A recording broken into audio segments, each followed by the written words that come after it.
মহাকাশে শোনা গেল ফেরেশতাদের শব্দ। নিজেদের অজান্তেই নাসা আবিষ্কার করলো আসমানে থাকা ফেরেশতাদের জিকিরের ধ্বনি। নাসার একটি গবেষণায় উঠে আসে মহাশূন্যকে নিঃশব্দ ভাবা হলেও আসলে সেখানে প্রতিনিয়ত নানা ধরনের শব্দ নাকি হয়ে যাচ্ছে। গবেষকরা সেই শব্দ শুনে বলেছেন যেন বিলিয়ন বিলিয়ন মানুষ একসঙ্গে কোনো গান গাইছেন। রেকর্ড করা সেই শব্দ ছিল অনেকটা এমন।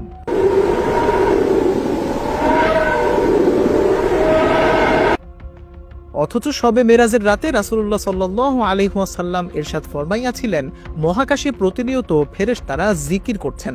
তবে কি এবার রেকর্ড করা হলো সেই ফেরেশতাদের জিকিরের ধ্বনি?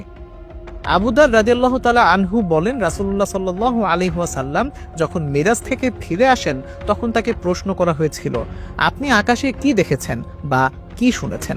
উত্তরে রাসূল আকরাম সাল্লাল্লাহু আলাইহি ওয়াসাল্লাম বলেছিলেন, আমি যা দেখেছি তোমরা তা দেখো না, আমি যা শুনেছি তোমরা তা শোনো না।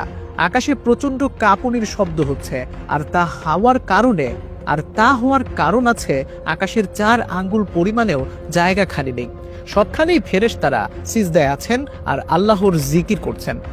রাসূল আকরাম সাল্লাল্লাহু আলাইহি ওয়াসাল্লাম হাদিসটিতে প্রচন্ড ঝাঁকুনির মতো শব্দ হচ্ছে বলেন। আগে ধারণা করা হতো মহাকাশ যেহেতু একটি বায়ুশূন্য স্থান তাই সেখানে শব্দ হওয়া সম্ভবই না, কিন্তু মহাকাশ গবেষণা কেন্দ্র নাসার একাধিক গবেষণায় বর্তমান সময়ে এটা প্রমাণিত যে মহাকাশের শব্দ হচ্ছে। আল মাহমুদ, দৈনিক দিগন্ত, ঢাকা।